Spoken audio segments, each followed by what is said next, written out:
Hey, everybody. John Gums here again. Wednesday night, live, Dakota Grappler. Just coming on. We're going to do a lot of talking wrestling tonight. Very proud to have Frank Fish as our guest tonight.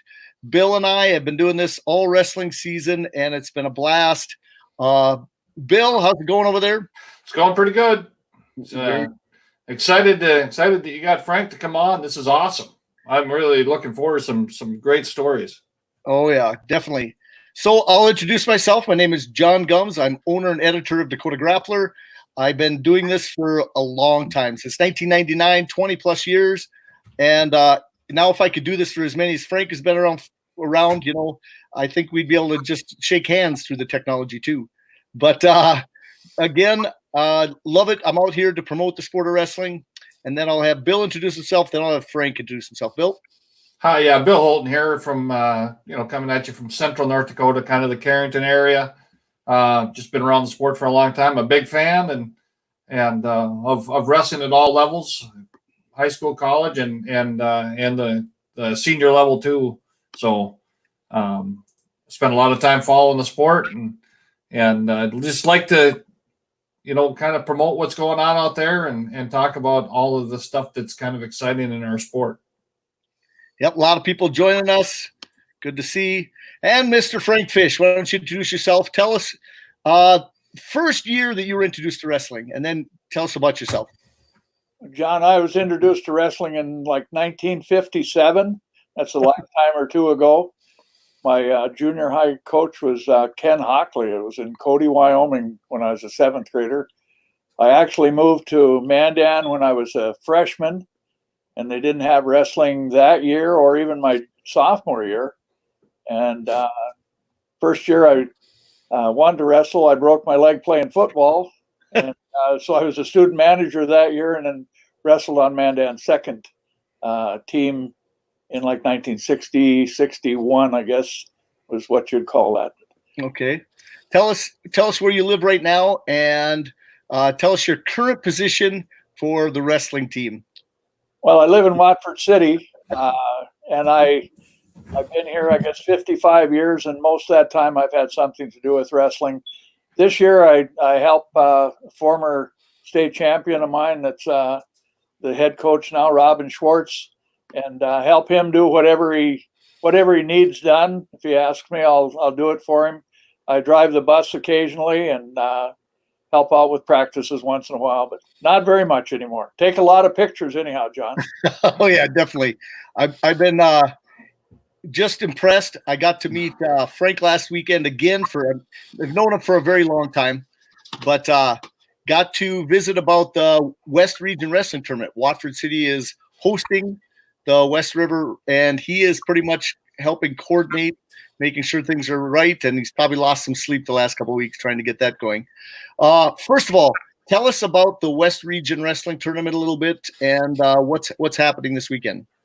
Okay, it's on Saturday, February 15th, and we're hosting that in the Rough Rider Center near the high school. It's a fantastic facility. We'll have 4 42 by 42 mats on the floor. It's really nice to cover up a basketball court with 4 mats like that. But we've got an awesome facility. There's 11 schools in the WDA. They come from as far east as Jamestown and Belcourt, and as far west as Watford City and Williston. Probably some of the premier wrestlers in the state this year represented on those 11. God bless you. Yeah. on the tournament, you said a couple of weeks. I think that Brian Dawkin, the athletic director at the high school, asked me to help out a little bit, maybe a month or so ago. So it's been an everyday process, working out some of the bugs. It's not my first rodeo, but believe it or not, John, I've been here 55 years, and I think this might be the 5th region tournament that we've had in Watford City in those 55 years. I don't know quite why. It seemed like Watford City we always had Class B regions by alphabet, and every time they get close to the W's, they'd put us into another region, and they'd be in the B's, and we'd have to start over again. So we haven't had very many tournaments, and probably nothing as far as a regional this large, a Class B region. So pretty small usually, and so this one's a big one, and we're looking for really a nice situation.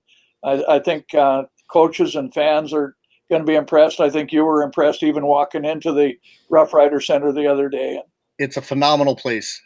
Yeah, I'm so impressed. You know, I think they should have the West Region there. They've kind of been looking for a home for the West Region, and it'd be nice for Watford City. And I'm not sure they'd have to probably hire somebody to do it all the time because you get all tired. But I think that it's going to be very nice. I'll be impressed. and we have the seating meeting. We'll start setting up on Friday. The seating meeting is Friday at 7:00 with the coaches, and then weigh-ins are like at 7:30 Saturday morning. Another pre-tournament meeting in case there's changes and stuff around 8. We hope to start wrestling at 9:30. It sounds like we're going to try to accommodate coaches' choice, so to speak, and have the place matches 3rd through 8th on 3 mats, and then break those down and have 2 mats for the finals. And we're hoping that maybe around 5:00 or so we can have finals. But like any wrestling tournament, you don't want to wait till 5:00 and show up because it might be done, So you can. Most wrestling fans will be there all day, so we don't really have to have a particular schedule. But well, as we have a ton of people on here, and there's a ton of comments that are coming through, it's great to see. I know that Frank has been around and's got great daughters, great support. That whole Watford City clan is going to be on tonight watching this. One quick shout out for mat tappers. If we have some young wrestlers, I know we talked earlier to Frank, you could use probably a couple mat tappers. If there's any young guys out there watching, we'll get a hold of me or email me or you name it. We could use a little help on Saturday and get some guys some breaks. Yeah, that would be great. Be nice to see some of the other towns that have kids participating in the WDA tournament. So it's that would be great, John. I appreciate that. Yes, and Dean Belcourt, like to see you on there. He also coached with me a little bit at New Salem the one year I was there. Awesome to see you on. Actually, and we got I've known Dean from softball, actually. He's where it came from. Dave Doherty, awesome. Another great guy coming on. Good to see comments. Got to see many of them on there. Is the bomb. There we go. I love it. There we go. That's pretty good. No, there's such a great tradition in Watford City. Now, you remember the whole transfer. Let's start from the beginning just a little bit. What brought you to Watford City, and what year did you go there? Actually, I was selling clothes at KG Men's Store in Dickinson my senior year in high school, and the band director from Watford City came in and buying a suit of clothes, and we just got visiting. He said, I think we need a wrestling coach and a biology teacher in Watford next year. So he talked to the superintendent. Superintendent came down and talked to me and asked me to come up for an interview. And I mean, I honestly, John, we were like 90 miles away from Watford City, and I lived in Dickinson 4 years. I had to get out a road map to find out where Watford City was. It just, I can remember at track meets seeing the McKenzie County school buses at track meets when I was in college, but I had no idea where Watford was. We came in 65 and we were going to try it out for a year. If that didn't work, I'd go sell clothes again, I guess. But I remember the superintendent said, Frank, we're going to try this wrestling for one more year. We just bought a new mat and we'll give it a year and see how that goes. That mat was one of the foam ones, the nice ones that didn't have to be taped together and everything. It had to be taped together, but didn't have a cover over it. 24 foot by 24 foot. That was one of those ones you could fit in your basement nowadays. Yeah, now you could. Like I say, we're using on Saturday 42 by 42, about 4 of those. Yeah. 3 years later, they got me an assistant coach, and actually 7 years later, we went into Class B. We were Class A for the first 6 years that I was here, and then we went into Class B until last year. Well, then, see, the transfer when Class A and Class B, do you remember the year that they separated Class A and Class B wrestling? It was probably 71, 72. 72 would have been in the spring of 72 was our first year in Class B, but the Class B was probably started 3 years before that. I think Belcourt won the state tournament the year before us, and New England St. Mary's won it the 2 years before that. So probably in about 69, someplace in 68 was when they split to go into Class A and Class B. But we were still in Class A for a couple more years. Well, I tell you what, I know the history pretty well, but I know there's a ton of people out there that don't know this. But Watford City won the first. Was it the first 3 years after they came into Class B? You guys won it. Yeah, they weren't real happy with us coming into Class B. It looked like a dynasty coming on there. We're thinking We won the first three, and there were a couple of times that we really did very, very well, and probably even had it locked up on Friday night, and it was almost unheard of. But some of the teams are doing it now. But it was really nice, and we had a lot of success those years, and then even after that. Mm-hmm. Do you remember your first state champion? I actually have one Class A state champion. His name is Gail Staven. I think he lives in Bismarck.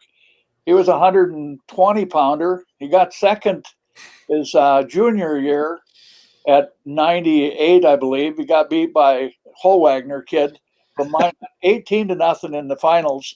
And Gail told me, he said, I'll never, and they didn't have tech falls or anything then, and they didn't let you go either. They just beat you.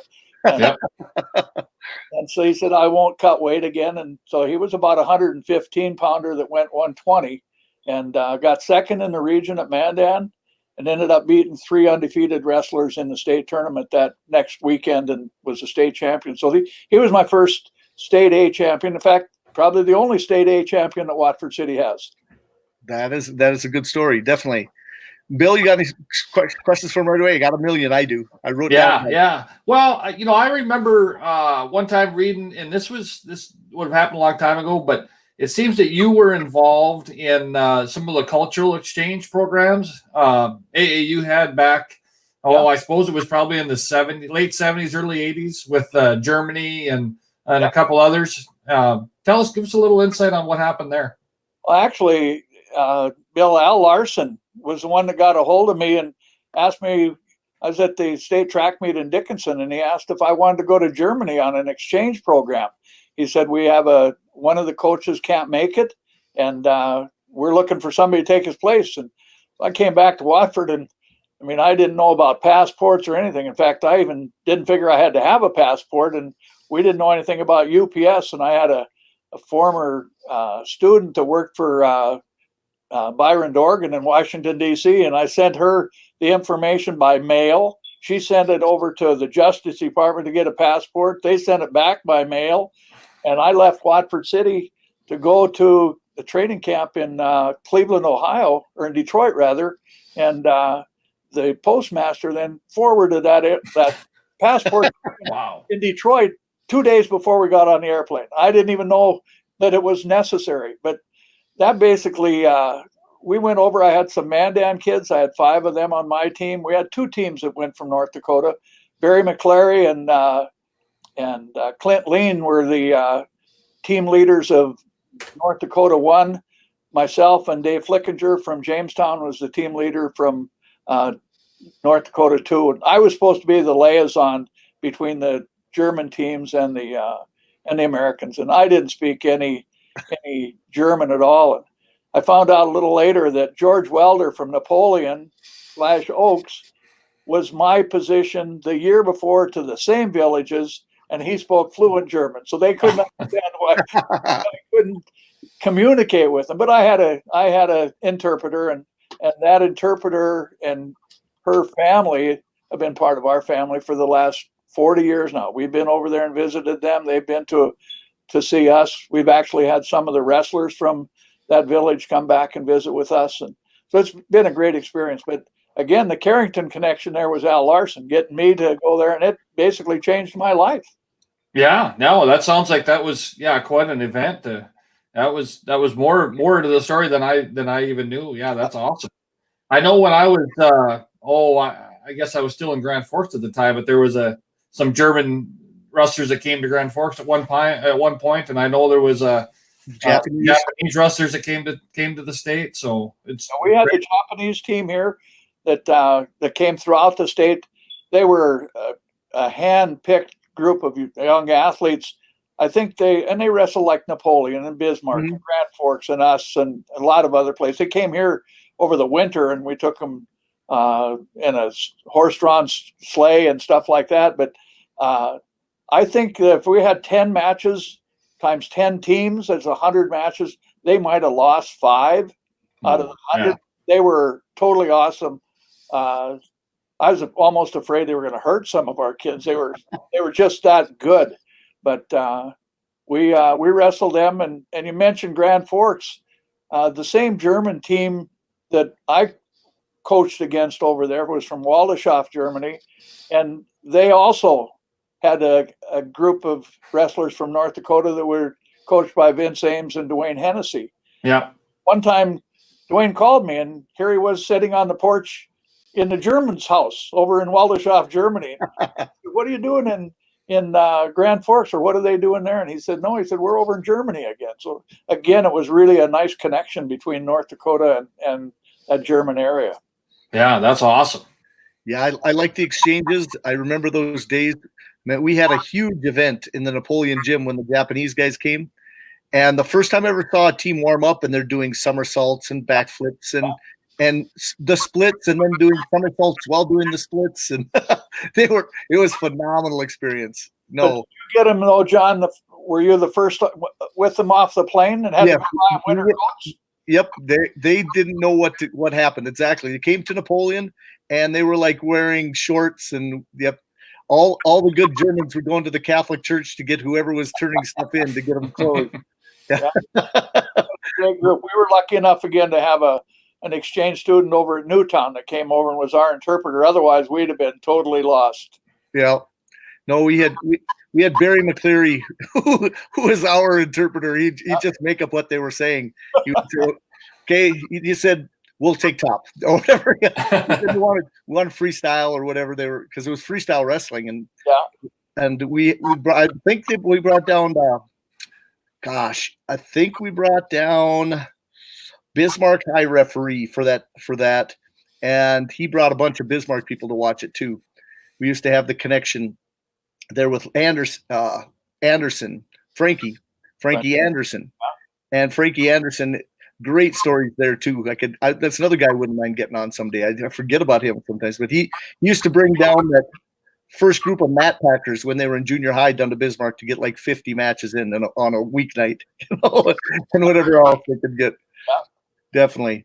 Noah, tell us your experience of, what it took in those early days to get the wrestling really going in Watford City.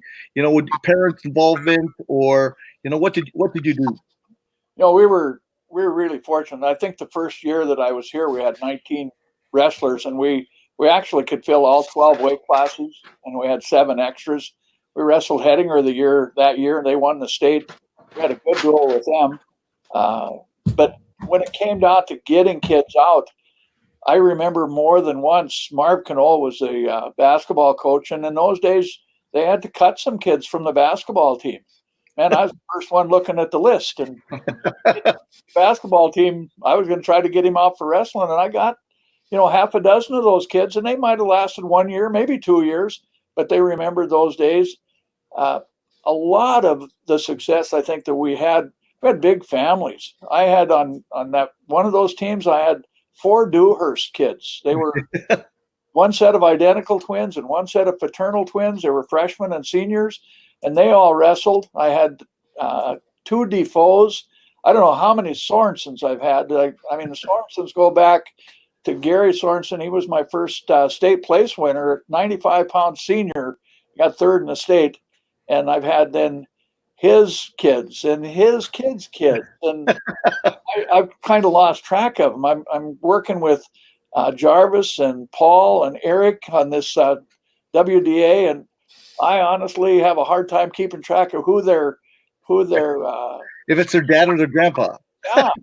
The matriarch of that is Eleanor, and she's still alive, and we're trying to get her to come down to the WDA and see this thing, but see how it's changed wrestling. But that was part of it. We had just family connections, and at that time it was really a broad area. We drew from the Grassy Butte area, the area over near Newtown, Keene, Charleston, up on the river that was, I think the Sorensens were closer to Tioga. They were like 6 miles from Tioga, but they'd have to go across the river to get there. Well, you got the Mogans up by Keene, and you got a lot of wrestlers come from that Keene area. So we had, that was, I think that that was the main thing. When in their early days, the 6, 7, 8 years, we had so many kids. I don't want to miss the Grassy Butte kids or the Johnson's Corners kids or the Arnegard kids. We had the whole county. I mean, the county was bigger than the state of Rhode Island, and they wrestled from all areas of that. We had really, really, really good parental support, fan support.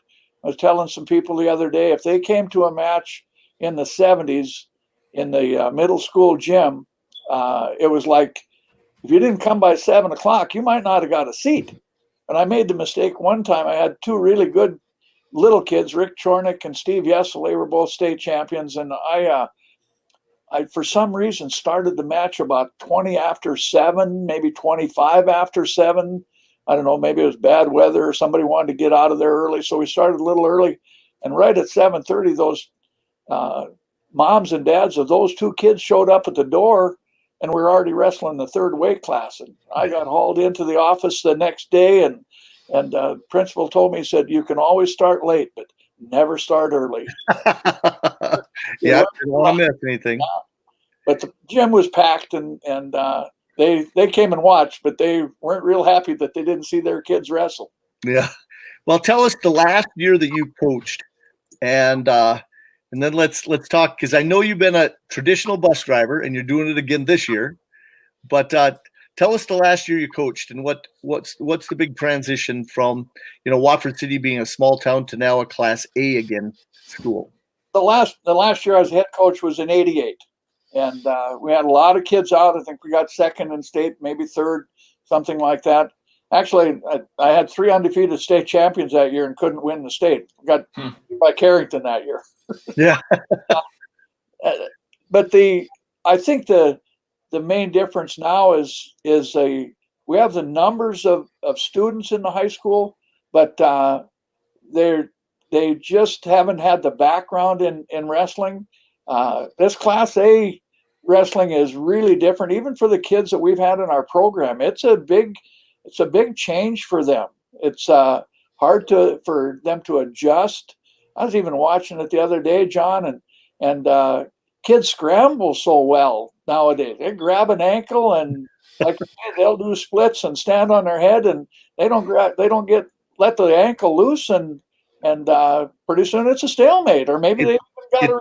That's the newest wrestling that I had to get used to about a half a dozen years ago. Yeah, but so it's changed, and now I was talking to, I think, Robin and the assistant the other day, and they were telling me about scoring, and I said, that can't be right.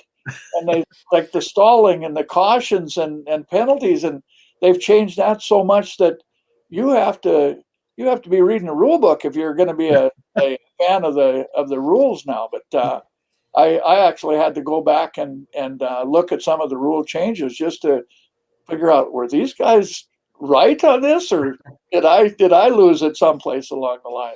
Tell us the names of some of the coaches that helped you out along the way. Your first assistant coaches. And the first assistant coach I had was Ed Heinen, and Ed now lives in Spearfish, South Dakota, I believe.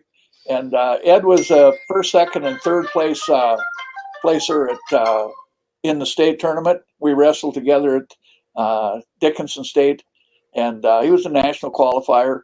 I got him the third year the fourth year actually that I was coaching here. They gave us a 30 by 30 mat that year and an assistant coach, so we were really good and things. But, big time.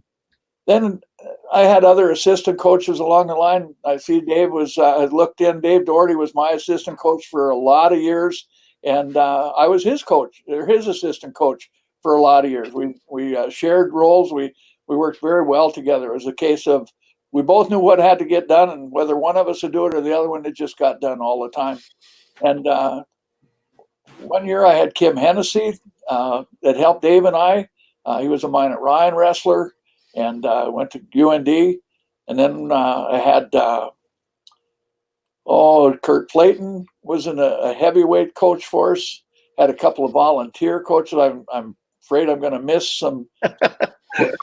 the gray matter in my brain is about as gray as my hair now, John. It's fading away fast, so it's hard to remember. But that was another thing. There was a time in the 70s and 80s that I had like 5 or 6 assistant coaches that were fantastic, and I felt more like a baseball manager. I'd kind of ask Dave, "You want to work on bottom technique this week?" "Yeah, you got it then." "Hennessy, you want to work on pins?" "You got it." And they were so into our program that they weren't going to shortchange any of the kids or anything like that. They were awesome.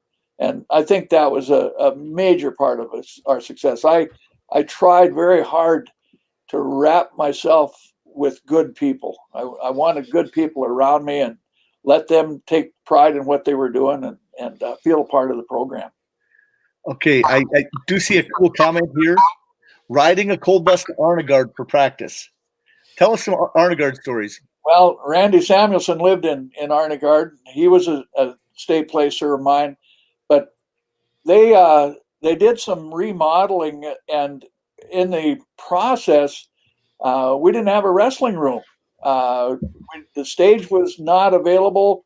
I think that one year we did practice in the gym with that 24 by 24 the week before basketball started, and then we've got a wrestling program. We don't have any place for these kids to practice.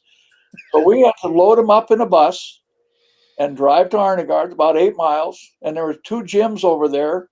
We had to share the showers. It was 2 showers with 2 shower heads and a 60-gallon water tank with the freshman basketball team. So we got done. The first kids probably got a warm shower. The rest got nothing.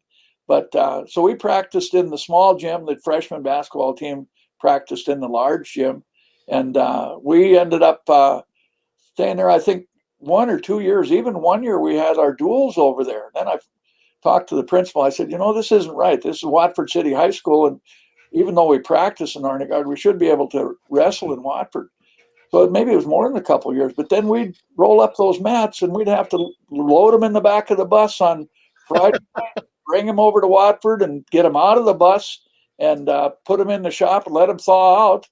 A lot of times we used a pickup, and we just drive the pickup in the shop overnight and let them thaw out before we'd unroll them or we'd break them, But we practice, and the rules. The kids had kind of stringent rules. Like Samuelson, he lived in Arnegard, and if he got on the regular bus to come to school in Watford, if he was going to go to wrestling practice, he had to ride over with us. He couldn't, have his buddies take him over there. He couldn't ride another bus.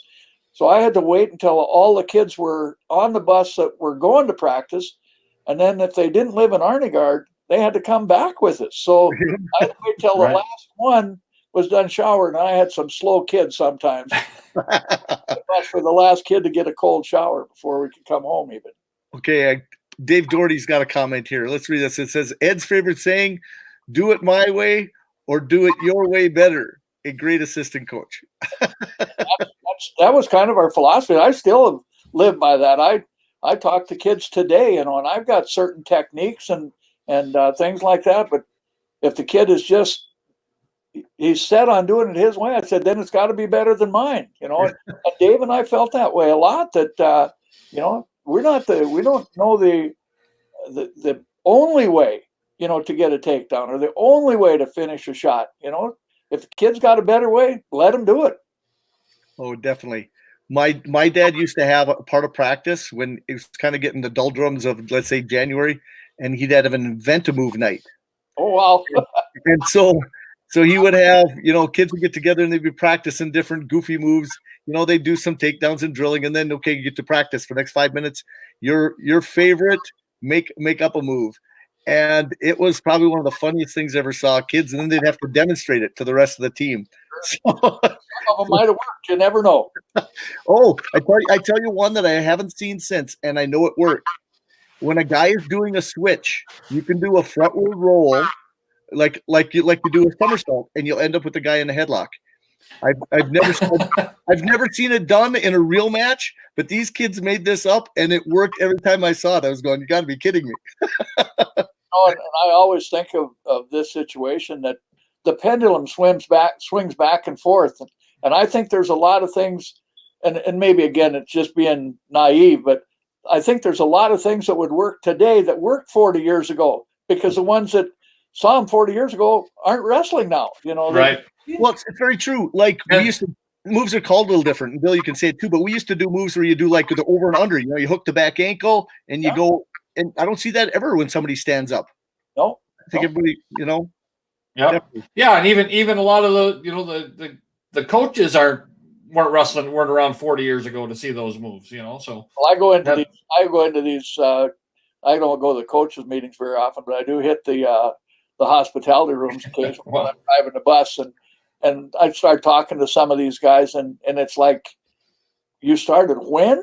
My dad wasn't even born then, they say. It's like, that's 55. Like say, starting in 65, a lot of these kids, they weren't even thought of. Yeah. Hey, there's a great comment on here. James Neither says Frank's practices were tougher than Marine Corps boot camp. Is that correct? Well, Jamie Neither said that, and I see that's who did. Somebody asked Jamie how boot camp was, and he said nothing. He said, if you ever been through Frank's wrestling class or wrestling practice, boot camp in the Marines is nothing compared to that. That's what he always said. That's a great comment. Definitely. Did you kind of pride your teams on being in shape? I mean, that was part of the lore of the Watford City teams. I think we did, and our kids didn't mind running. We in the old school that's not here anymore, part of the middle school. I think there were 13 levels in it. Some levels were maybe only 6 inches high, but a lot of stairs, a lot of hallways. I'd sometimes have to go looking because somebody be hiding in one of the corners. But we run, this time of the year, we might have been, and it's maybe wrong. Coaches probably would disagree today, but I know we were probably up to 45 minutes to an hour of running, the week before regionals. And we were usually in shape before Christmas. The kids prided themselves in running wind sprints and running the halls and coming in the morning and running. And I think, like I say, all the time that they were running, they were singing "We Are the Champions" or something like that. So we had music in the hallway to keep them going anyhow. Oh yeah, that's great. No, I've been impressed all the time. I did get abreast in a couple of Watford City wrestlers along the way. In fact, in 1985, I ended up meeting one of your guys' wrestlers it would have been 1983. One of your wrestlers opening round, ended up being a state champion later for you. Okay, you can guess who that would have been. 83. Maybe Rick Jory? Nope. No. He runs. He used to have the concrete business in Watford City. Give me a hint. Mark Detling. Mark Detling. Wow. Yep. Met him opening round at a state wrestling tournament when I was an 8th grader, and I've got to meet him many, many times.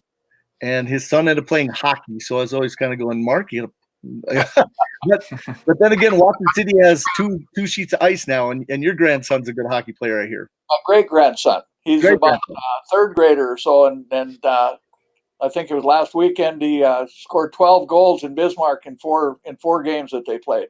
Oh wow! He's up a level from where he should be, I guess. But he's an awesome hockey player. I know that if his mom would let him, he could be a great wrestler. But not his mom. His dad, Scott, was a really good hockey player too, and the kid he's a good hockey player. I love to watch him. That is awesome. Yeah. You got to support your kids and what they do. Definitely. Yeah, absolutely. But no, we have out at the Rough Rider Center. I don't know if you saw it, John, but they'll have a hockey tournament this weekend too. The weekend of the WDA. So if you get tired of watching wrestling, you get up out of the nice comfy seats and walk down the hall, and you can look in on 2 full-size rinks that they have there. They have an awesome setup for the hockey, and that's just the indoor rinks. We got a few outdoor rinks around town too. I think we have about 400 kids playing hockey. And I heard there was a gymnastics meet going there too. And I think it's a smaller meet. It's not. I heard that as well. All the same facility. You got to remember this. It's all in the same. So make sure you get here early to find a parking place, even. It's a nice facility. There's plenty of room. I think we're not even pulling out all the bleachers in the arena. I think we have 1,700 seats on the one side, but some of the best places to watch wrestling there is around the perimeter up on the walkway. We have a walking track, and if you want to get over by mats 3 and 4, just get out of the seats and walk down. And then there's seats down there too that you can sit in and look right down on all 4 of the mats. There's a couple places that if I wasn't working, I'd be sitting and you can see all 4 mats at one time. You can see all 4 mats from any place in there. I heard, well, they also have a coffee shop there. The buildings will have concessions, coffee shop. It's quite, I mean, I was so amazed by the building. It was the first time I had been in it or even around it. And I'm going, this is the nicest facility in the state when it comes to any high school. Yeah, it's very nice. Very nice. Definitely. Tell us what you like to do when you're not thinking wrestling. What your wife and you travel a lot. I know you've been to Alaska. Tell us some stuff you ever do. And when was the last time you did your ribbons, or do you still do any of your ribbons? Frank, we actually basically got out of the ribbon business. We were doing that for about 40 years, and things came around that it was just right for us to decide not to do it. We still do a little bit of advertising specialties and vinyl work and things, but basically we don't make ribbons. I actually sold enough of my equipment to a company in Texas that if I even wanted to make a ribbon, I'd have a hard time doing it. So we got out of that. We do like to travel. My middle daughter a few weeks ago talked us into going to Alabama to watch a track meet. And so around the 10th of January, we loaded up and went to Gulf Shores, Alabama. And your grandson was pole vaulting. And my grandson's a pole vaulter for Jamestown. And on the way down, someplace along the line, Mary said, well, this is a dual meet. And I said, we're going to Alabama for a dual meet? We get down there, and it's Jamestown College and a team from Michigan, Ann Arbor, Michigan, or someplace in Michigan. It's Green Bay, Wisconsin they were from. And they had a track meet. And so we had all the Jamestown kids over to the condo that we were staying in for spaghetti supper, get the carbs in them and everything, and watched the meet, and then went over to New Orleans for a few days after that. And that was a weekend of the NCAA football team championships. Oh. So to be on Bourbon Street with all the LSU people and the Clemson people was kind of a nice situation. It was really crowded. I mean, really crowded. But we like to travel. We've gone on cruises, and I kind of told myself that I wasn't going to coach anything. I wasn't going to drive the bus. I would try to go to as many things as I could. So I bought a new ice castle fish house, and I was going to fish all winter. I got that on the ice about 3 weeks ago, and I've been in it 5 days, I think, since then, because I've been either driving a bus or helping Robin out, doing those kind of things. And this tournament takes a lot of time. So, but we do like to travel, and we are kind of semi-retired. No, that's awesome. One more thing before Bill, I know you got a ton of questions. One more. When did you have your hip replaced? Tell us that, because I can't remember, John. I've had 2 knees replaced and 2 hips replaced. Okay. I think the bionic man. Yeah, the first knee was probably 15, 18 years ago. The next knee was about 7, 8 months later, and then a hip went, and then another hip went, and I'm supposed to go in and have them looked at, but they don't bother me, so I'm not going to go and try a second round or anything. They say they want you to just survive one operation on each one, but I think I've made it past the deadline on some, but they're feeling fine. It'd be great if a guy could move a little bit better, but there's no pain or anything. That's fine. I was going to say, maybe you don't make it through the metal detectors at the airport. They check me all the time. And even if you tell them that you got joint replacements, they have to ask, and they wand you, and away you go. But it's part of the game. I asked the surgeon the first time, I said, can you give me a card that can show that I've got a replacement? He said, I can get you a card, but it isn't going to do you any good because everybody gets cards. So like, yeah, they won't even give those cards away anymore. Probably not. Yeah. Hey, I've got a question. As long as I've been back in North Dakota, which is in the early 2000s, through it seems like every time I've seen you, you've had a big camera hanging around your neck. And do you like to take, I mean, obviously you take a lot of photos at the wrestling matches and tournaments. Do you take a lot of photos outside of wrestling too? And when did you kind of get into that? I started taking them, and I don't even know, Bill, who got me started or when, but I've had half a dozen cameras. They're not great Canon cameras, but I like to take pictures. I've got so many. I've got, I think, 40,000 of them on my laptop, and probably 39,900 of them will never get seen, because I take bursts of them, click, click, click, click, click, so I can find the best one. But the other day, some of the moms wanted banners or pictures enlarged for their kids, so I did some for the school. They were like 24 inches by 36 inches, and had them printed and put their names on them and stuff. And I like to do that. I like to just showcase the kids. I try to do it for the local paper. If I get some good shots, I send them to the paper and let. There you go. He's watching you too. He's probably wondering how you guys wrestled at 112 or 105. 98 pounds. Oh, 98. 98. Yes, I was much smaller then. But I do enjoy taking the pictures, and I'll be able to take them again at state. I think they're getting me a press pass so that I can be down there, and it's just so that someday the kids will look back and they'll have some kind of a memory of it. And I keep them actually in folders so that at the end of the year, sometimes I'll just run the whole folder on a DVD of a particular kid, and I don't edit every one of them. I think that if they want to edit them, they can do that, because it takes a long time to crop them and enhance them and everything. But I do that for the papers, and the yearbook staff will call for them, and I give them those. But it's just fun.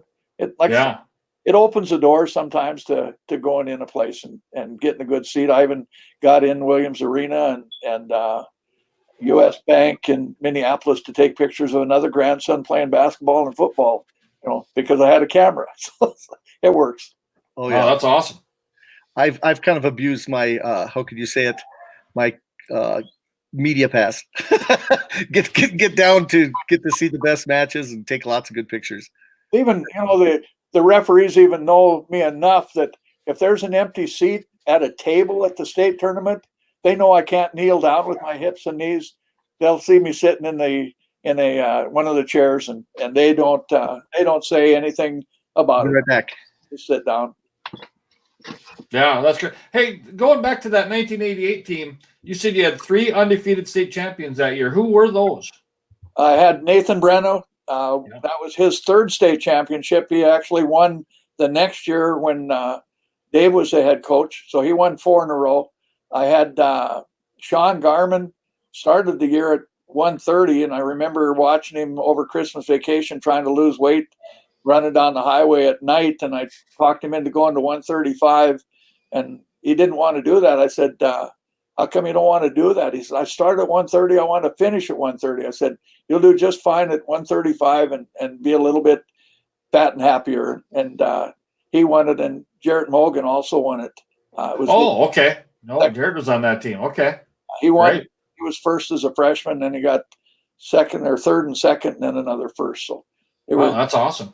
We had actually, I think, 7 place winners. We had 3 thirds, those 3 champions, 3 thirds, and a 5th. And I see Dean Belcourt had chimed in here today. He was one of the 5th placers. Okay. But we couldn't catch Carrington that year. They beat us. That looked like that was a pretty good team back then. So. They had a great team. Yeah, they did. So, and you wrestled at Dickinson State, right? That's correct. Yeah. And you guys had a pretty good team, maybe a Hall of Fame, Dickinson State Hall of Fame team there? We had the 3 years that I wrestled, we had 39. Well, the combination of the years that I wrestled and didn't wrestle, we had 39 dual victories in a row. That was a national record. Probably the highlight of that whole thing. We beat Montana State 17-16 in Dickinson, and I remember the situation. Dean Bachmeyer was on our team. He was a national champion, and he got beat that night. Leroy Baseflug was a coach at Mandan for a while. He got beat. They were both our team captains. And then the little guys like Ed Heinen and I came through and beat kids that maybe we shouldn't have won. And so we kept that streak alive. But I was 37 or 39, and they put us in the Dickinson State Hall of Fame for that. Yeah, I remember. We would do Northern State dual Dickinson here a couple of years ago. Maybe it was last year, and I was there early, and I was kind of wandering the halls, and I saw that picture, and I thought, man, I know that guy. Yeah. So that was that was kind of interesting to see that. I put on a little weight, I think, on that picture. Yeah. I wrestled 115 and 123 in college, and wrestled 112 in high school for Mandan. And okay. Weight, but I only wrestled 123 when our 23 pounder didn't make weight, or we went out of the conference. When we were out of the conference, going down to Black Hills or Rapid City or Fargo or UND, they didn't have 115. They didn't have 115 or 191. So they didn't. Sometimes that was they were NCAA, we were NAIA. NAIA, yeah. Okay. So NAIA had 115 and 191. So we had a couple extra weight classes, which give a couple extra kids. That's the other thing that has changed. Everybody on the Dickinson team were North Dakota. Maybe I think Roger Hilzendager was from Watauga, South Dakota. We might have had one South Dakota, but we had kids from Dickinson and kids from Mandan and that area, Bismarck. Danny Unruh wrestled for us. He was from Bismarck, and I remember having a picture taken at one of the state tournaments, maybe the first one, and it had me all the way to Charlie Wagner. Charlie was our heavyweight. He was a national runner-up, but there's like 15 or 16 of us in that picture, and all of us were Dickinson graduates, Dickinson wrestling coach or graduates, and all of us were coaching at a high school in either North Dakota or South Dakota that year. And you just don't see that anymore. You know, we don't have the kids going into coaching in North Dakota. Right. You know, that's one thing. We had Rocky Burkett on the other day, the coach at Northern State, and you know, we had some technical difficulties, but that was one of those questions that I wanted to ask him. You know, just how important are these small colleges or these colleges in North Dakota and South Dakota? How important are they for producing, you know, wrestling coaches and teachers?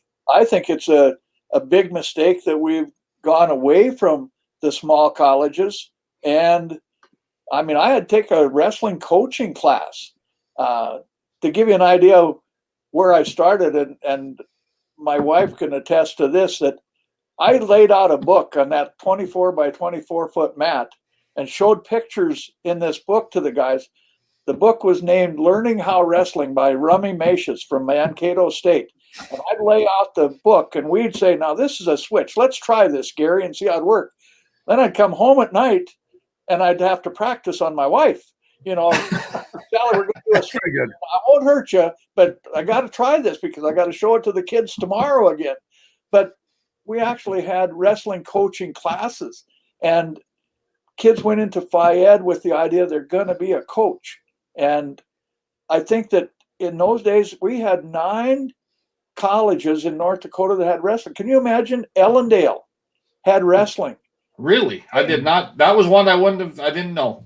Mayville, Wahpeton, Valley City, Minot, Bismarck Junior College wasn't even in our league, but they had wrestling. And I think we had 9 in our conference in NAIA, and they all produced wrestling coaches.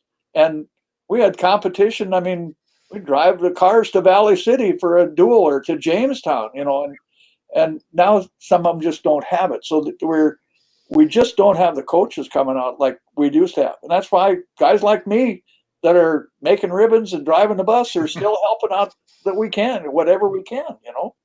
Yeah. Yeah, no, I agree. I think it's important. You know, a few years ago when Northern State was in you know, jeopardy of losing that program, that was one of the big pushes. You know, right? Because you just don't. Those a lot of the coaches that are around in South Dakota came out of that program, just like what you were talking about with Dickinson back in the day. I will say that I think that what we're seeing a lot of happen now is a lot of these kids that are wrestling for 4 or 5 years. At a lot of these schools have learned such great life lessons that they're ending up very valuable in another occupation. Oh, absolutely. And that's happening too. I mean, we want to see them more of them get back, and we need more schools that have wrestling, so we have more of them that end up in education, but I do think that's happened quite a bit. A lot of these, these are high quality kids coming out with, great degrees and a work ethics like nobody else, so I had one time in our business, I put in a bid for the North Dakota State Fair ribbons, and it was huge compared to what we were able to do. And we got the bid, and I asked the guy that gave us the opportunity to make the ribbons, I said, why did you select me to do this? You didn't know me at all. You didn't know my business. You took a chance. He said, well, my roommate in college was a wrestling coach. And he said, if you could coach wrestling, we could have you make our ribbons. We know that you would get the job done. And I really believe that, Bill, that I tell kids that if you make it through a wrestling season or a wrestling career, you'll make it through a lot of things in life. It's you don't take the easy right way around it in wrestling. If you're going to wrestle right and stick with it, you go through the problem instead of around it or back away from it. And I think you get to learn the life lessons early on. You know what, up and down, you're battling for yourself. Yeah. So, and that's one of those things that I think I've kind of taken on, that I would like to see more of these North Dakota kids that are, at a level that we'd like to see them get into some of these college programs, whether it's, at Minot or Dickinson or Jamestown or UMary or in the, Northern State. And that's the way we're going to be able to keep, the more we can get, the more we're going to be able to keep in the state, and staying in the sport. I don't know if the level of competition has changed kids to where you don't get that average.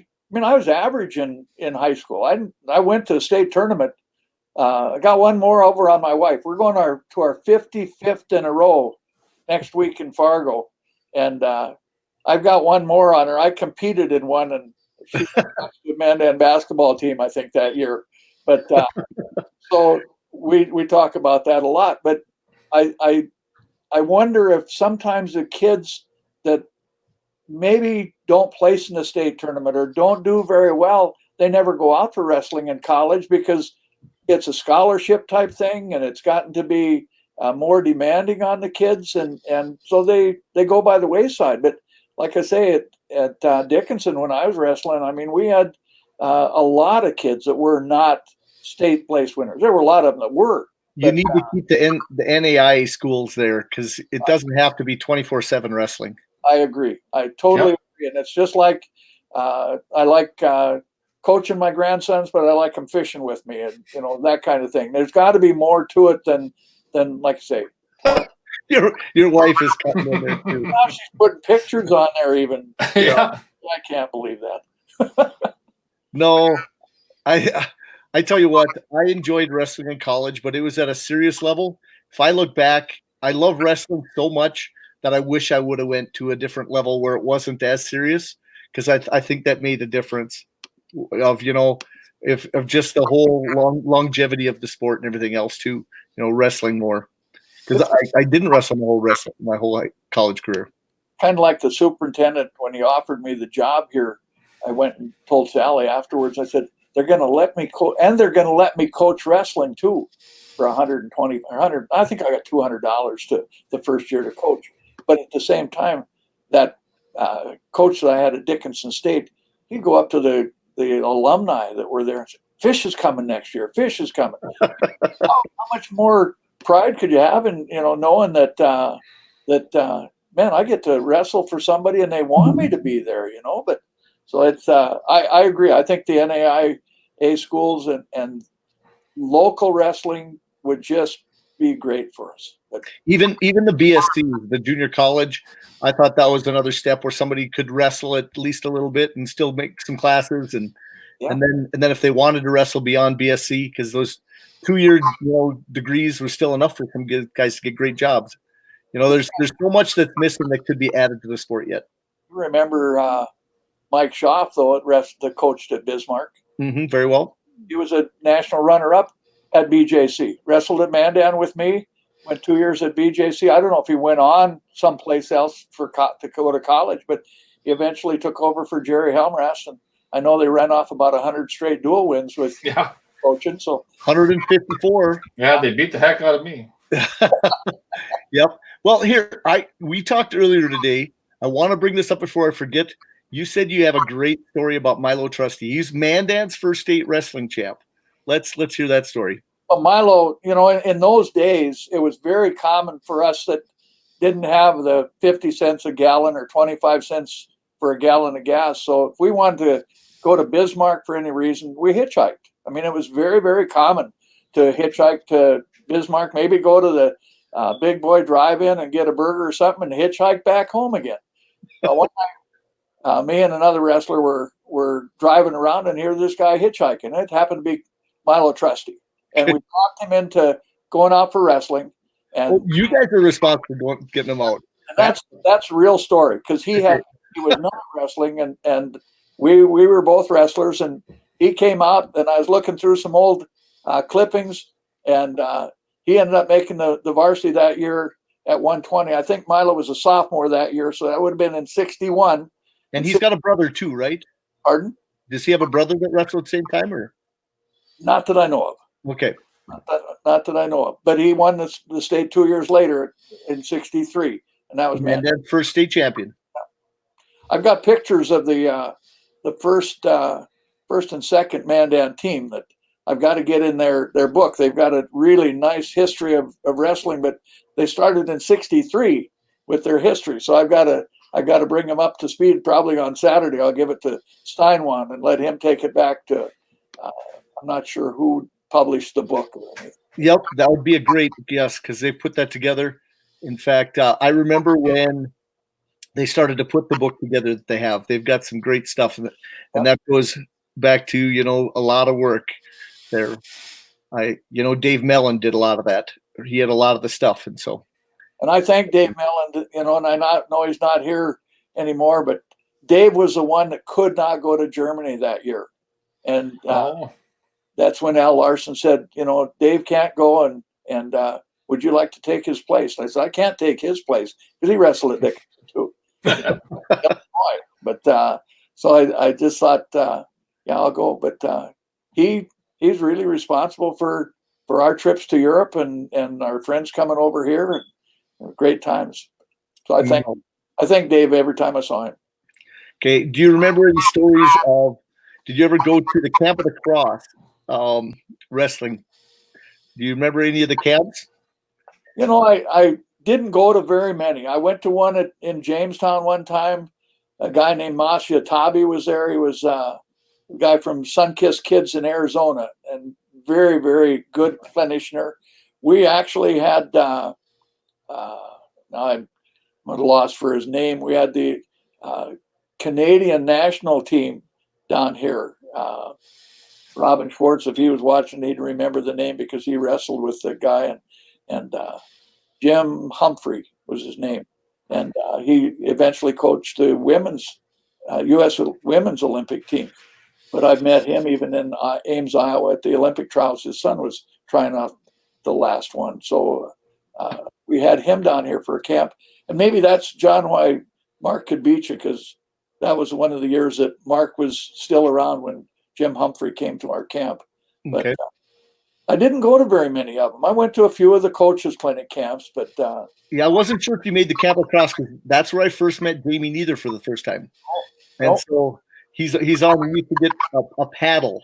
It's one of those things that they gave you. They had you go to a branding ceremony, and then Jamie Neither signed my thing said to the future state champion. And we're like probably fifth, sixth grade area. And so I saw that not probably 20 years ago, last time I saw it, but it was Jamie Neither was one of the signers. So I saw him on here tonight. Oh, here's one that I thought was kind of funny. And we're getting a little back, but your own daughter asked this question. I don't know if you saw that. Right here. He remembers all the wrestling. Ask him when my birthday is. It's normally the night of the Kenmare Invitational. That's the way to have it. That's pretty good. I missed her birthday an awful lot of times by being at the Kenmare Invitational. That is funny because that's exactly how a lot of things remembered in my house based on wrestling. Kenmare, Janet, happy birthday. Yes. That's pretty good. No, you've had some awesome comments on here. You're a very respected man. Watford City's pretty much your home. Have you ever thought of moving south in the winter or anything? No, because they don't have enough ice down there, John. You know, You love ice my fishing. house is out on the ice right now. It's got 24, 26 inches of ice underneath it right now. And if things work out, I'll be in it Sunday afternoon after the WDA. But if I'm not too tired to get out there, but no, Now, are you close to Tobacco Gardens, or where do you go? Tobacco Gardens, yeah. And we fish in the summertime. We camp at the Newtown Marina and fish around the bridge. You know, we've got a boat, and we spend a lot of time fishing in the summertime, my wife and I. Oh, sounds like Gulf Shores might be in your future. She has thought that. She thought that would be a great place to go. Look at that. Mary Gumpkin. Oh, yeah. We had a great time there. Yeah. I tell you what, Mary's boy, I loved watching him. He wrestling and all the other things. Always a smile on his face. For some reason, he's always had the great attitude. I've watched, him do the pole vaulting, all the other stuff. It's been great. I tell you what, you've had some great kids. Great family. Yes, definitely. So another good thing to ask. Advice for new coaches coming into Watford City, anything that way. How do you build a legacy or a program? I know staying in a town for a long time makes a big difference, having a commitment. But what kept you in Watford City and keep it going? I don't know as far as what kept us here, because I could have gone to a different place. I was offered different jobs, but I really did like it here. One thing that I think helped our program a lot was we had, like when Ed Hyman was my assistant and Dave, we had all of the kids together.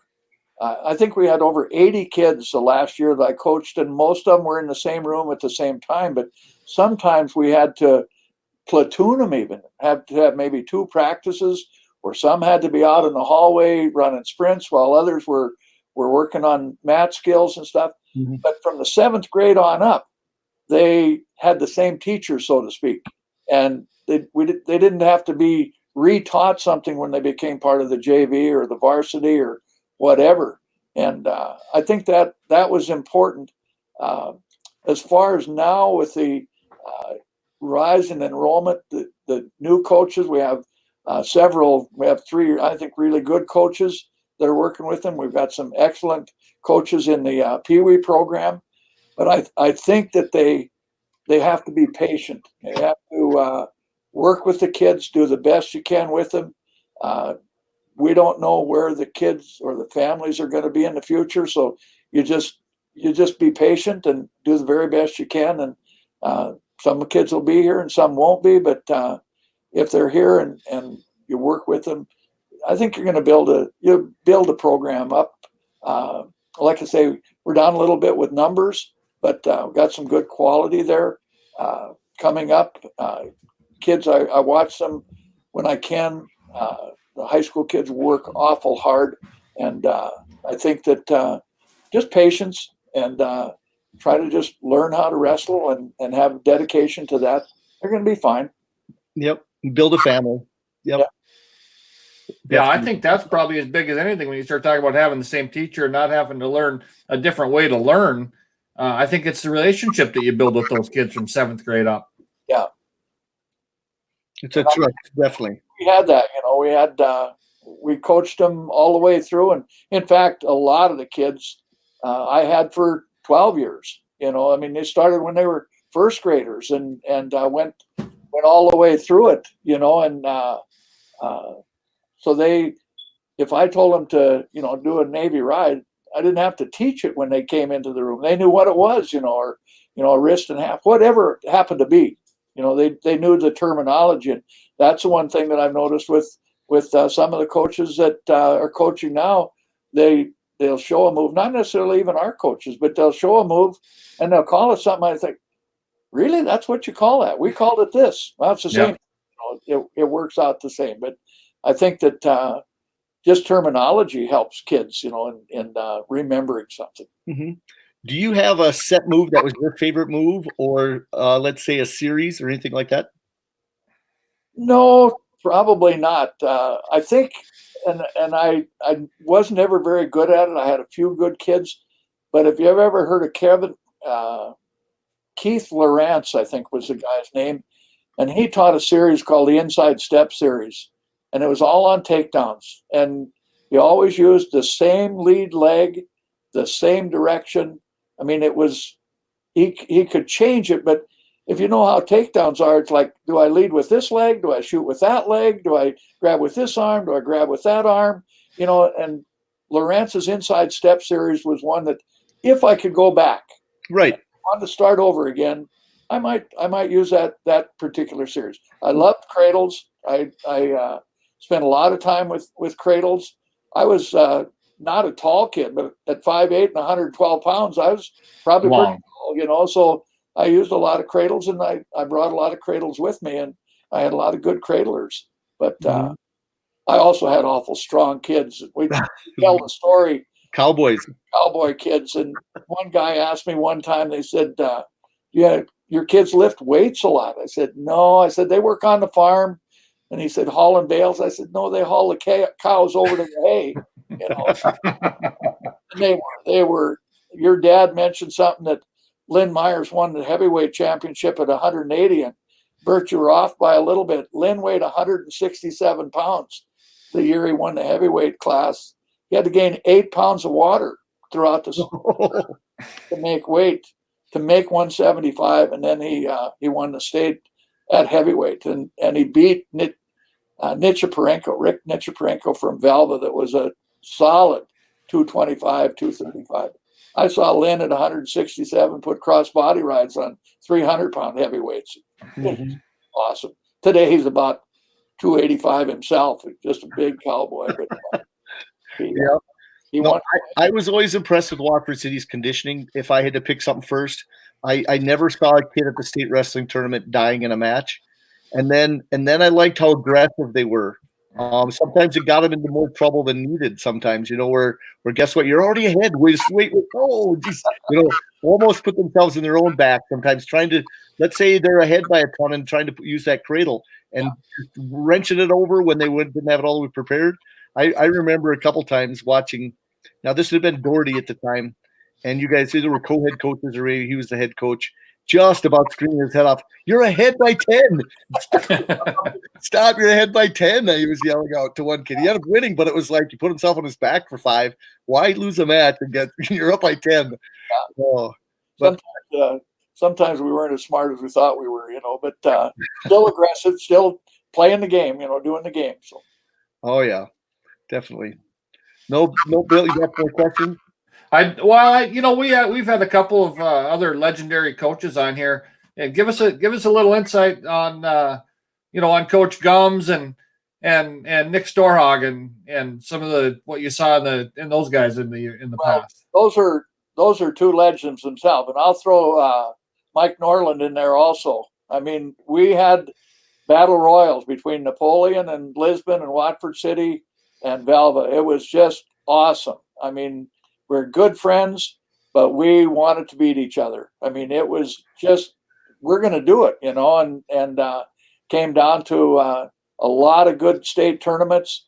Valva, I don't know how Mike did it, but he really got his kids in the wrestlebacks. His kids could come back through the wrestlebacks like nobody's business. And in those days, the seating was a draw, so you didn't know who you were going to get. I always blame it on we got bad draws, he got good draws, but it was just the luck of the draw, I guess. But no, those three guys they're good friends, and they're awesome coaches, and we had great rivalries. They had great programs. Bucky Anderson was another one that I go way back with, and one that I didn't hardly ever coach against, but I respected as much as anybody. Now again, I got off on a track. But all the different coaches, Jerry Helmrast was one that I respected. I mean, he coached his kids against me when I was in high school, and I had to compete with him as a coach. I remember one time in the seating meeting, I really thought my kid was like number one, and he thought his kid was number one. And we argued for 45 minutes at that seating meeting. Finally, Jerry, and this is how dumb I was at the time, because he said, "We'll take 4." I said, "Oh, we ran each other in the semis." And it was in the region tournament, and only first and second went. And we beat the kid, and my kid went on at 95 pounds, got third in the state. And the next year moved to Williston and won 2 state championships and a runner-up for Williston. That was amazing. But Jerry was really, I really liked Jerry. I remember refereeing one of his matches at Williston, and I called him on something, and he got up out of the chair and started complaining. And I said, "Jerry, you're going to have to sit down." I said, "Because you're wrong." He said, No. And I said, "Jerry, you got to sit down." He said, "Why?" And I said, "Because I'm wearing a striped shirt." I mean, it was, just the way it was. I felt really good about visiting with Jerry all the time. But no, again, there's so many good coaches that we competed with that were part of our life. Definitely. No, just great visiting with you. Definitely. I could talk to you for hours. We've gone for an hour and 10 minutes already. Frank, just tell us a little bit more, just last type things that you'd like to give to going into the state wrestling tournament. If you had any motivational things you'd like to tell some people, because this is region week coming up. Oh, I like to say I don't have a horse in the race anymore, so you don't get down to thinking all of that. But I talking to a young man the last day or so, just be patient. If you're in condition and your skills are where they should be, and you're patient, things will work out. If you start rushing things, or you get frustrated, or maybe an injury, might hold you back a little bit, but be patient with the skills you've got and the mentality you got, and things will work out. Trust yourself. Yep. I talked to him about being mentally prepared and strong, but also being physically ready. You can't, you've got to be in good shape. People will beat you just on conditioning this time of year. But I guess I don't have any. I wouldn't go in and give a motivational speech to a group of kids, because, like I say, without a horse in the race, you kind of lose those situations. Yep. I guess I'll leave the last question unless Bill has anything. For my dad's got one for you. He says, Hilbert Gums asked Frank if he still remembers the big Dickinson tournament.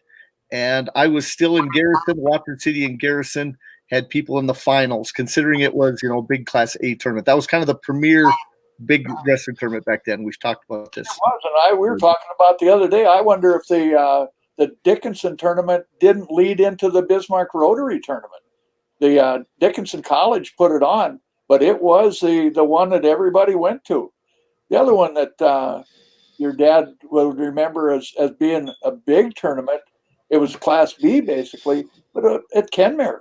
We had like 40 teams in the Kenmare tournament trying to get a place to eat in Kenmare, because everybody didn't bring their lunch then, even trying to get a room. I don't know where people stayed. We got lucky, but I remember going to Kenmare sometimes at 4:00 in the morning, and driving through snowstorms to get there. And some teams like Partial and Jerry Wells didn't get home from it because of snowstorms. There's blowing one time, John, so bad that you couldn't see the handle on the outside of the door from the inside of the door.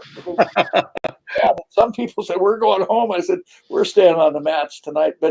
But your dad can remember the tournaments at Kenmare, and basically we did very well at that tournament one year. We beat Napoleon by 40, and then we came down with a rash of the mumps. And they somebody else mentioned that earlier tonight. Until the mumps. Beat us by 2 in the state. We were down. My assistant coach didn't even get to go to the state because he had the mumps, and we were decimated by it. But it was still wrestling. That's what you had to do. Well, yeah, Watford City's taken a ton of seconds, and that's probably, I tell you what, if I had one wish for Watford City, it's to be back on top someday, because it's been since you were coach, since they were state champs. That's right. Yeah, 75 was the last year that we won a state championship in wrestling. Yep. A lot of seconds, a lot of thirds and fourths, but sometimes it'll come back. Sometime it will. Yeah. Ken Murray said he had the Canadian team. That was interesting, Bert, because the Canadians came down and they wrestled freestyle. And their coach was so frustrated because they thought they were winning the matches with freestyle, and we beat them in folk style. The rules of folk style. I remember sitting and talking to one of the Canadian coaches. I said, "So how's this going?"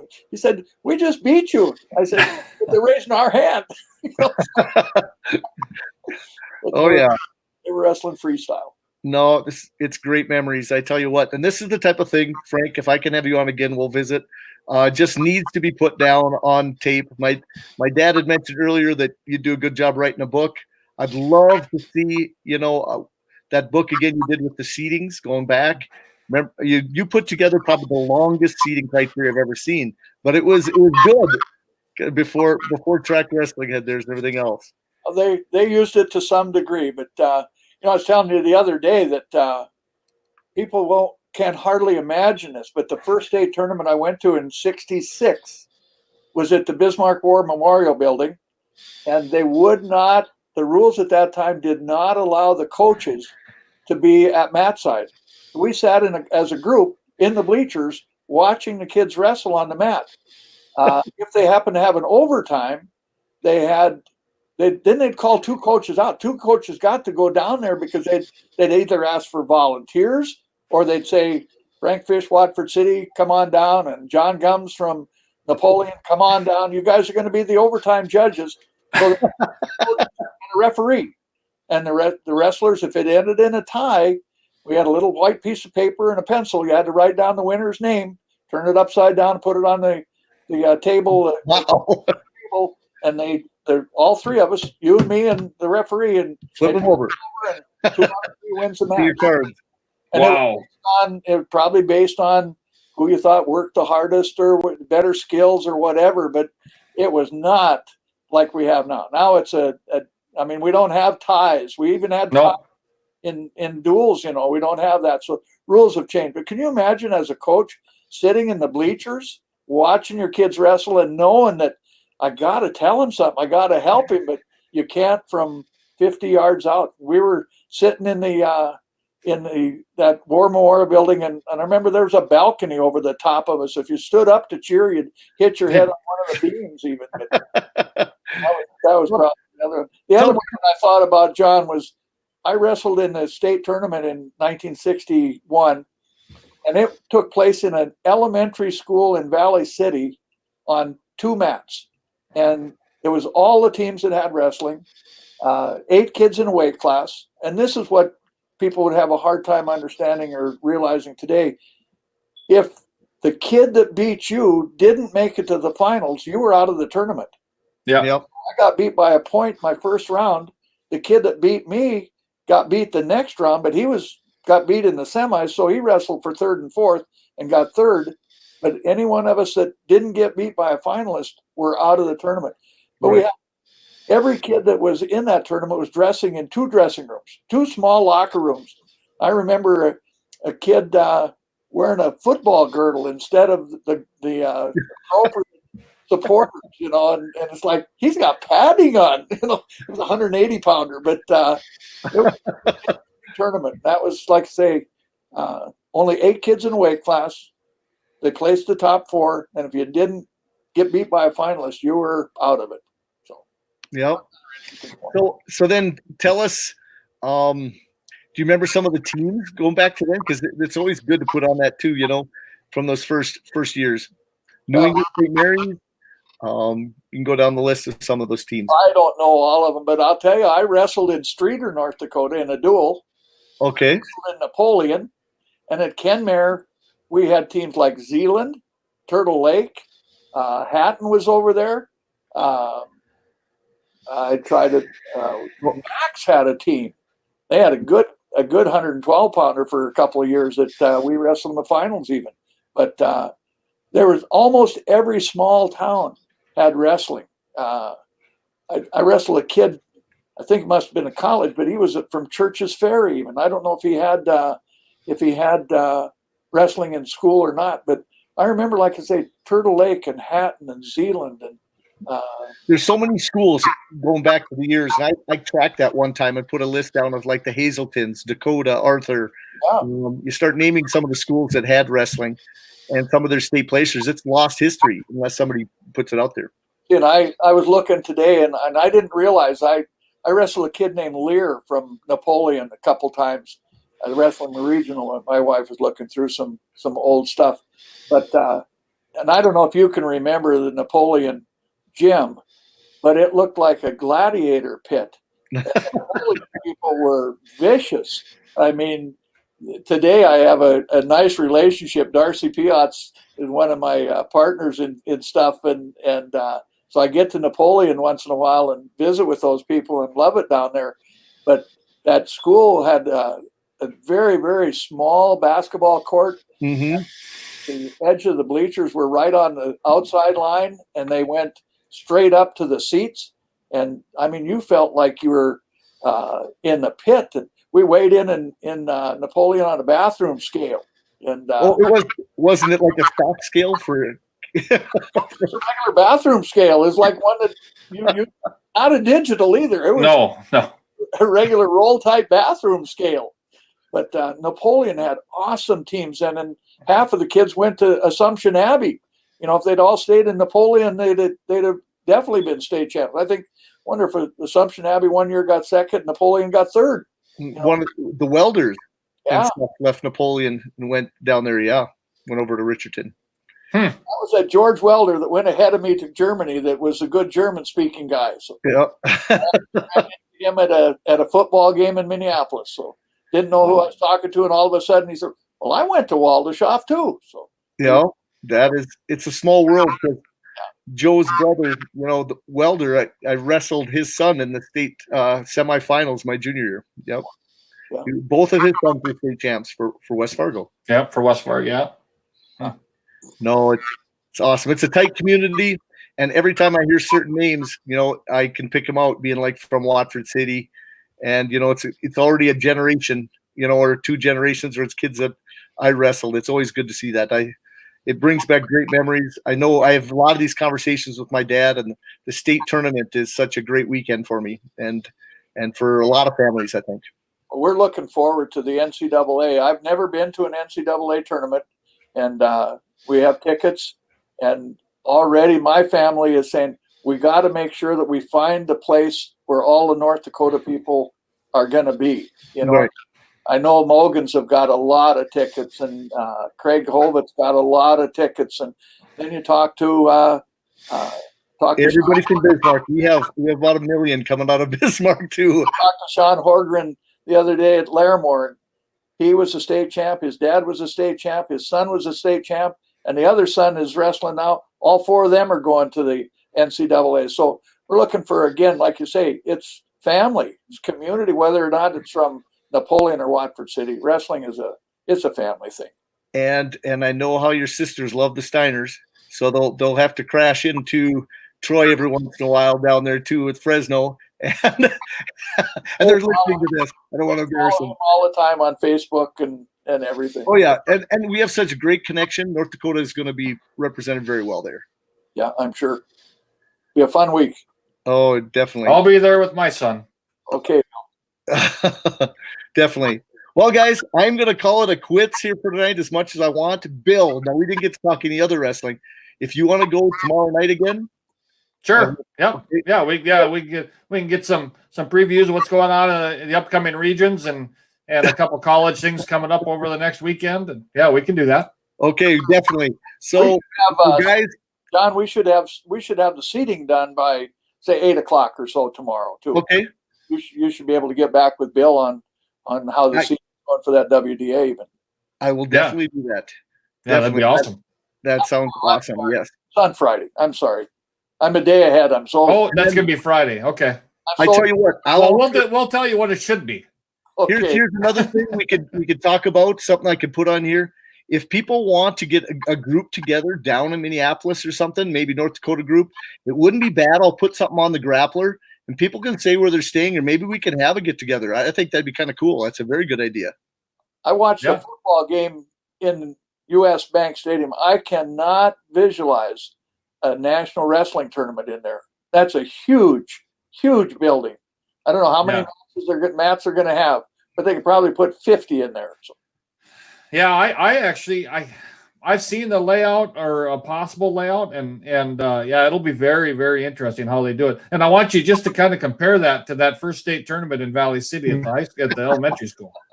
Well, then after I went to that one in high school, then the first 3 tournaments that we went to in college, or not in college, but as a coach, were at Valley City. And at the Dome, and then Jamestown took over, and what a place that was for a state tournament. Absolutely, that's where it was in all my college or high school career was in Jamestown. Was a fantastic host, and yep. He just treated you. They wanted us there. They really wanted us there, and he did a great job in Jamestown. Yep. Mm-hmm.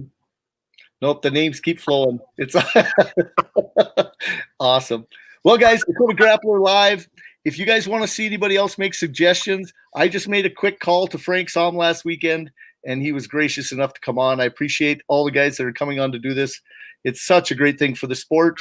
Guys, go out and support wrestling. Go out. We have a couple weekends left here in North Dakota. I don't care if you're North Dakota, South Dakota. Go out, support your local wrestling team. They all could use it. Definitely. Bill? Hey, I just I really want to thank Frank for coming on. This has been awesome. I'm honored to be able to have this conversation, and yeah, just go out, watch some wrestling this weekend. There's going to be 6 great regional tournaments around the state. Got to be within the drive of anybody. I know a couple of the Class B ones will be live streamed. If you look on the high school activities site, they will give you a link to where that's going to be done. We'll probably talk about that a little bit tomorrow night, but this has been really, really an enjoyable discussion. So thanks again, Frank. Yeah, thank you guys. It was really a lot of fun. I'm surprised I can remember that much stuff. No, it all comes back. I tell you what, anytime you talk wrestling, it's born in your heart. So you'll be able to have it anytime. Well, we'll do it again on Saturday then, John. You betcha. Thanks again, Frank. We'll see you there Saturday. Have a good night. Everybody, wrestling, have a great night. Thanks.